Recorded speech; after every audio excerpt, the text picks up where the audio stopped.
Hi, everybody. Stefan Molyneux from Free Domain Radio. Hope you're doing well. Hey, did you happen to hear over the weekend, or perhaps today, one day before Super Tuesday, that Donald Trump has been endorsed by a former KKK leader, and that Donald has refused to repudiate this endorsement? You may have heard this if you've, say, been online or anywhere near the mainstream media.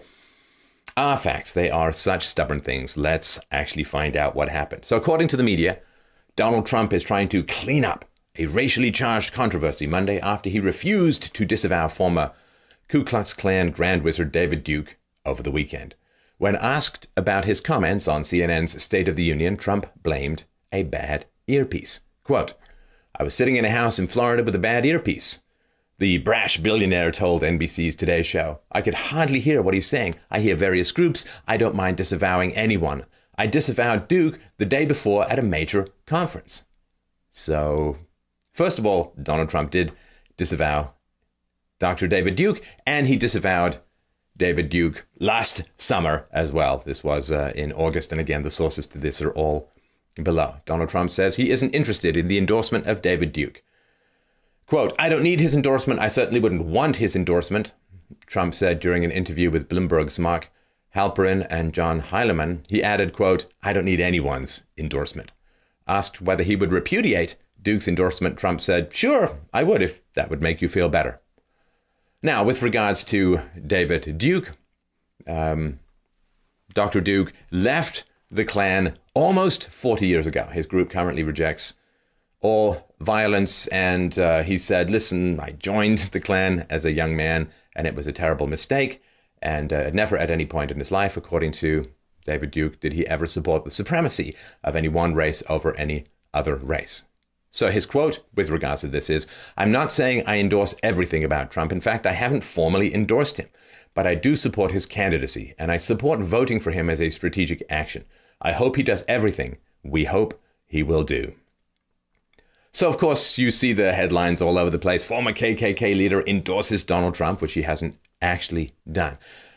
Now, with regards to the double standard, the left-leaning bias, pro-leftist, pro-Democrat bias of the media, where like 95% of the reporters in Washington self-identify as Democrats, there was a fellow named Robert Byrd, a long-serving Democrat politician who was a KKK member in his youth. What about President Harry Truman, also KKK member in his youth? What about World War I Democrat President Woodrow Wilson, who negotiated the Treaty of Versailles? Good job, WW. He was also a Klan member in his youth. And that's, I guess, somewhat important. Nelson Mandela was a communist for a lot longer than David Duke was in the KKK. Was Nelson Mandela ever introduced on the mainstream media as a former communist, or current communist, as some claim? And we got a presentation about all of this, which we can link below. So Robert Byrd, member of the KKK in his youth. Now, in May 2008, despite massive extended lobbying from Hillary Clinton, with whom Robert Byrd had a personal friendship, he's dead now, but the West Virginia Senator Robert Byrd actually endorsed Barack Obama in the Democratic primary. That's 4 days after his state had voted overwhelmingly for Clinton. So here we have a mainstream politician who is endorsed by a former member of the KKK. Was Barack Obama ever asked to disavow the endorsement of a former KKK member? Now, Hillary Clinton, writing about Robert Byrd, former KKK member, wrote, quote, "It is almost impossible to imagine the United States Senate without Robert Byrd. He was not just its longest-serving member, he was its heart and soul. From my first day in the Senate, I sought out his guidance, and he was always generous with his time and his wisdom." And that is Hillary Clinton writing about a former member of the KKK. Was Obama ever asked by the press to disavow the Nation of Islam, the New Black Panthers, and La Raza? I'm not saying they're equivalent to the KKK, but they are somewhat racially focused groups. Now, in 2012, then President Barack Obama did actually get a critical endorsement. And that critical endorsement was the Communist Party of the United States of America. The Communist Party USA leader, Sam Webb, explains why he will continue to support Obama and the Democrats in 2012. And the Communist Party of America has consistently supported and infiltrated the Democrat Party in the United States. So, KKK, nasty institution. Communism, a bit more of a nasty institution. So, there are estimates that the death count of the KKK from the mid-1800s until about 1964 is 4,743 people that were murdered by the KKK. The estimated death count of communism, a little bit higher, at 94 million people. For those counting at home, for every one person the KKK killed, the communists killed 19,819. Would you like to hear that again? The doctrine of communism was responsible for almost 20,000 times the death count of the KKK, and yet when the communists repeatedly endorse Democrats, nobody is ever asked to repudiate those representing one of the most destructive and hideous and mass-murdering ideologies in history. So there's that hypocrisy as well. Now, the KKK is often ascribed to people on the right, but it's actually not really the case. And again, we've got sources to all of this below. The KKK was the terrorist arm of the Democratic Party. And they had overlapping membership roles, and gun control, Democrats are very big into gun control. Actually, gun control was originally promulgated by Democrats to make sure that blacks never got a hold of guns, which allowed the Democrat policy of slavery to continue without so much resistance from armed blacks. After the Civil War, the Democratic KKK menaced and murdered black Americans without much resistance, of course, because the black Americans, like those people in Paris recently, were not allowed to own weapons.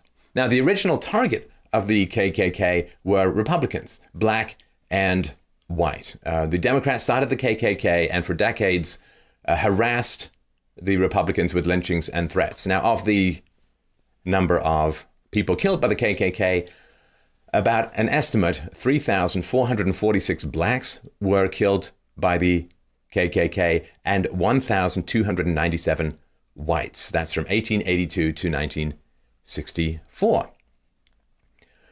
Quote, the Klan terrorized black Americans through murders and public floggings. Relief was granted only if individuals promised not to vote for Republican tickets, and violation of this oath was punishable by death. Since the Klan targeted Republicans in general, it did not limit its violence simply to black Republicans. White Republicans were also included. So, just kind of ironic that the Democratic Party is so anti-KKK when it was originally an outgrowth of the Democratic Party targeting Republicans. Now, this is a very old tactic. You dig up someone whose beliefs are unpalatable to the general population, and then you demand almost always of a Republican candidate, do you disavow this person? And it's a no-win game, which we'll get to in a second. So, very libertarian Republican Senator Barry Goldwater was often challenged by the media to disavow the KKK and the John Birch Society. The Democrat, Lyndon Johnson, the Great Society programs of the 1960s, endless tsunamis of stolen money, welfare. How's that working out for America as a whole? The Democrat, LBJ, was never challenged by the mainstream media to disavow or reject support from significant leftists like the Americans for Democratic Action or the Socialist Party, or even the tacit support that was granted to LBJ by organized communists. So again, it's very much a one-sided view. Ronald Reagan was repeatedly asked to denounce the KKK, and he did so. Now, for those very concerned with illegal immigration, Ronald Reagan is not quite the hero as he is to those who believe that Ronald Reagan, by defying Gorbachev about arms limitations, ended the Cold War, because Ronald Reagan was boosted to the presidency in part because he had a foundational pledge to stop illegal immigration. But Ronald Reagan instead turned around and actually signed the first and the very biggest amnesty bill. So that's not particularly great. The KKK being used to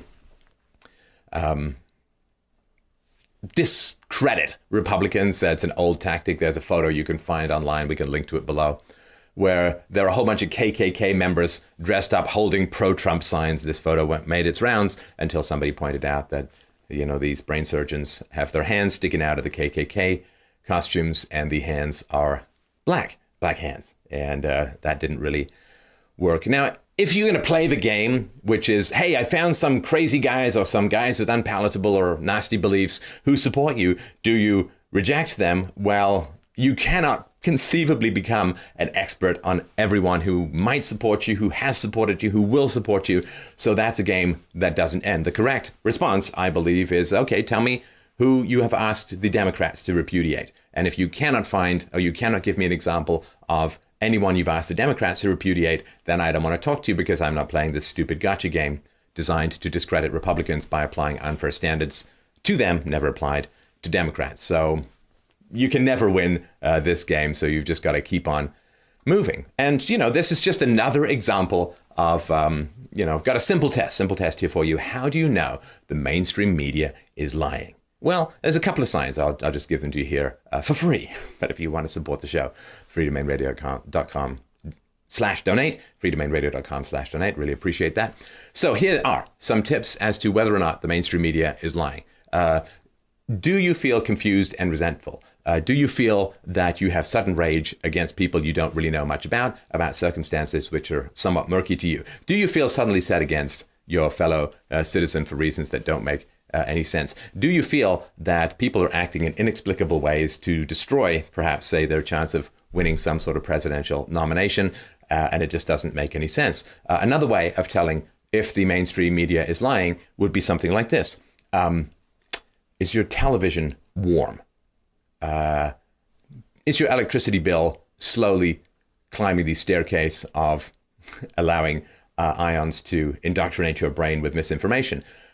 Or more simply, here's how to tell. Is the mainstream media lying to you? The answer, is it on?